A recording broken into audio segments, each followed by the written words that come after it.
Hi folks, my name is Jeff Skelly, and on behalf of the MN Fishing Pros in Lakewood Lodge, I'm going to show you a few pointers today on fishing Sand Lake. Come summertime, when water temperatures start to warm up a little bit and the minnows start moving out of the shallows and into the deeper water, we'll switch our tactics from typically a jig and minnow bite to Lindy Rigs. And the Lindy Rig is a real simple presentation. It's been around for 100 years. It's a great way to fish the edge of weeds, over the piles of rocks that are out there. Sand Lake is full of a lot of different kinds of structure that you can utilize in fishing, that the fish are utilizing also at that time of year. But typically we'll be fishing still fishing the edge of the weeds that are coming up. And one presentation that we really do like to use a lot is the Lindy Rig. And the edge of the weeds, the cabbage weeds that are emerging then, are typically the deep edge of them are about 12 feet. So we'll keep our boat drifting along or back trolling right on the edge of them weeds, pulling these Lindy Rigs.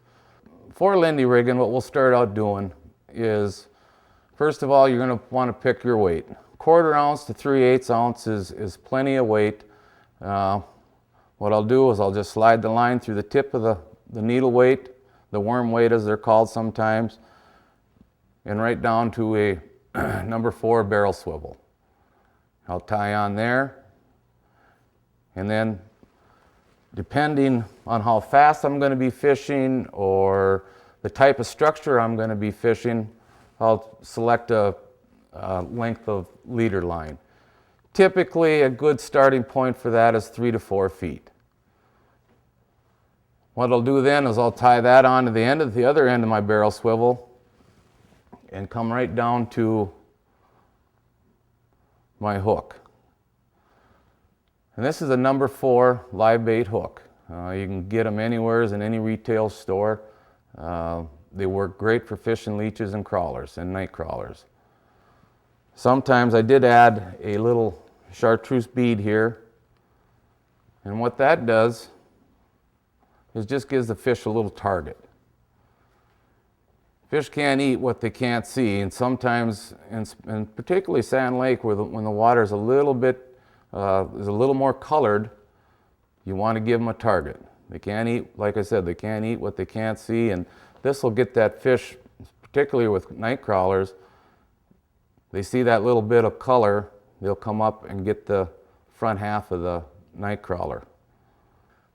Okay, now that I've kind of showed you how to put a Lindy Rig together, fishing them, boat speed is fairly critical. You want to fish a Lindy Rig real slow. It's called a live bait rig for a reason, and that's because of the way it presents a night crawler or a leech. What you want to do is move along, like I said, real slow, and give that leech plenty of time to just kind of sit there moving along the edge of them weeds, and that leech is down there just swimming along real natural looking. Them fish are going to be laying in the edge of them weeds with their head poked out, looking out into the deep water and just waiting for something that's kind of going to come by and they can ambush. So as you're moving along, what I like to do is fish with the bail open, just like that. Bring your bail roller up top, put the line over your index finger, flip the bail over. Now the trap is set. So as you're fishing, and you feel that bite, then you can just let the line go.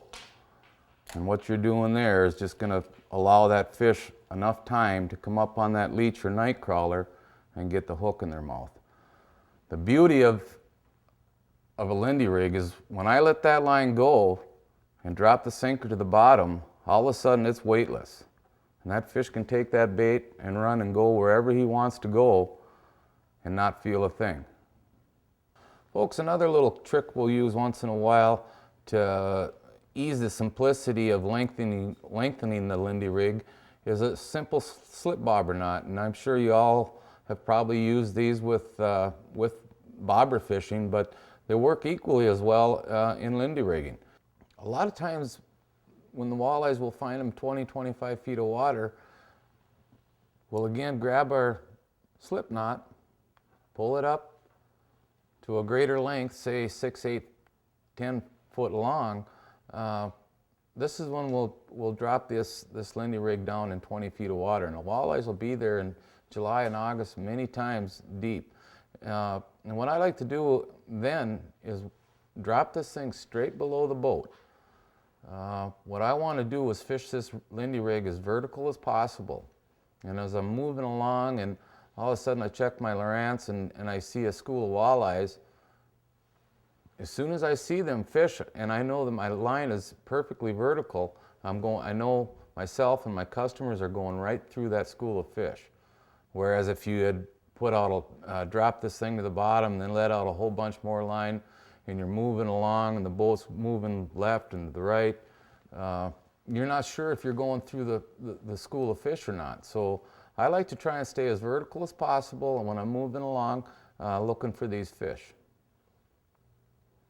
Folks, one recommendation when fishing Sand Lake and pulling these Lindy rigs is probably to stay away from the egg sinker style. Because of the different kind of rocks and stuff and bottom content we have out there, they can be a little bit miserable to fish. So depending on your boat speed, we typically will go to a bullet weight style, and if we can get away with fishing an 1/8 ounce where we're just ticking the bottom as we're moving along, that's what you're going to want to do. If you're not making bottom contact very often, then just go to a little bit heavier weight.